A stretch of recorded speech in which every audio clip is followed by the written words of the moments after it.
हाँ चाहिए जौन बने पहले चेक। आपने बताया कि विश्वकर्मा जी बजाए और हमने कहा कि राम जी ने बजाया था त्रेता युग में।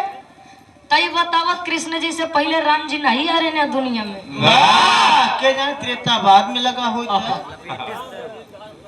तो हमारी कहानी यह गलत कहाँ से हुई? बुद्धिजीवी भैया देखा हमारे मंच संचालक भैया पहले ही बता गए कि यहाँ पर लोग विरह को सुनते हैं और समझते हैं। तो आप लोग समझा कृष्ण भगवान से पहले यानी द्वापर से पहले त्रेता लगा रहा कि द्वापर के बाद त्रेता लगा रहा? आपने बताया कि विश्वकर्मा जी बताए, हालांकि रुचि आपकी कहानी गलत है लेकिन मैं कुछ कहूंगा नहीं। लेकिन गलत है। लेकिन गलत है।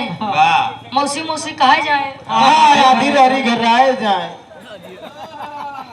गलत है और मैं कुछ आपको कह भी नहीं रहा हूँ। चलो पहली बात। दूसरी बात हमने बताया कि सीता जी को कौन लेकर गया था? विराट नाम का एक राक्षस। क्या आपने बताया रुचि ये गलत है?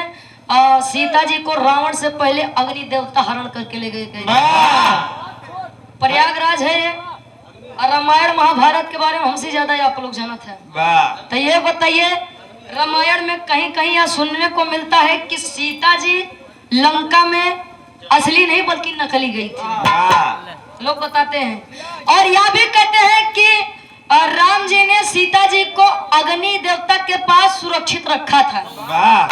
तो ये हरण भवा कि सीता जी अपने इच्छा से गई?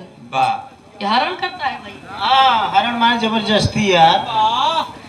दूसरी बात, जब शादी विवाह करके सीता जी जनक जी की नगरी छोड़ करके जब राजा दशरथ के यहाँ आई तो एक रिवाज होते, एक रस्म होते कि दुल्ही पहली रसोई बनाई। रसोई तो बढ़िया से पहली बार जब वो अपने ससुरे भोजन बनाई तो लोग उसका कुछ न कुछ उपहार देते। तो सीता जी ने जब यह बनाया तो उन्होंने कहा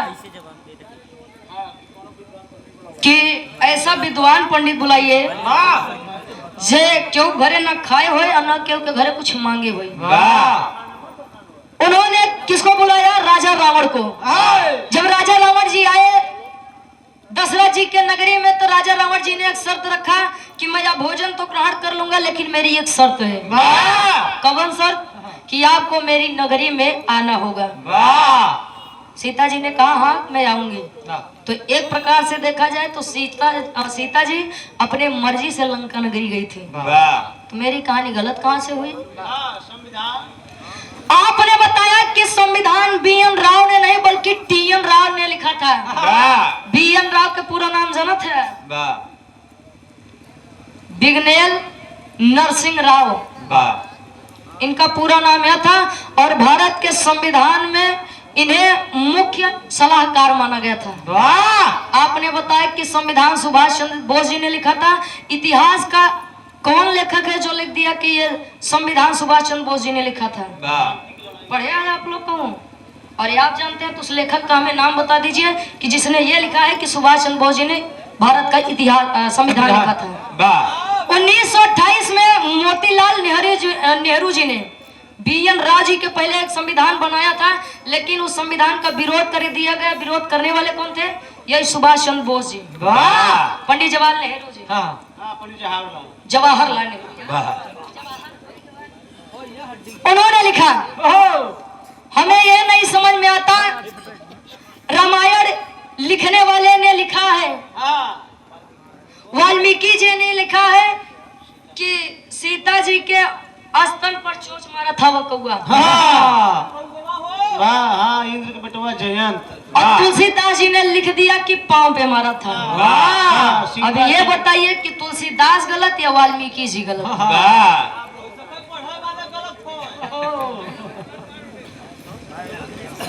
वाल्मीकि जी ने अपने पूरी रामायण की किताब में ये कहीं नहीं लिखा कि लक्ष्मण रेखा कहीं खींची गई है। तुलसीदास जी ने लिख दिया कि लक्ष्मण रेखा बनाई गई थी। तो आप बताइए कि रामायण झूठा यानी तुलसीदास झूठा कि वाल्मीकि जी झूठा? मैं इसीलिए कहती हूँ कि मैं जवाबी कलाकार नहीं हूँ। आप जहाँ से पाए आपने गा दिया, मैंने तो नहीं कहा कि आपने गलत कहा। और मैंने बताया तो गलत कहाँ से हुआ भाई? आप थे उस समय में या मैं थी या आप लोग थे? जो जैसा पाता है वैसा गाता है। एक बार यार हम नोचे वाला काम नहीं करी। वाह अच्छा कोई ना घेर ली। खैर बड़ी अच्छी प्रस्तुति, बड़ा अच्छा प्रसंग। बुद्धिजीवी लोग यहाँ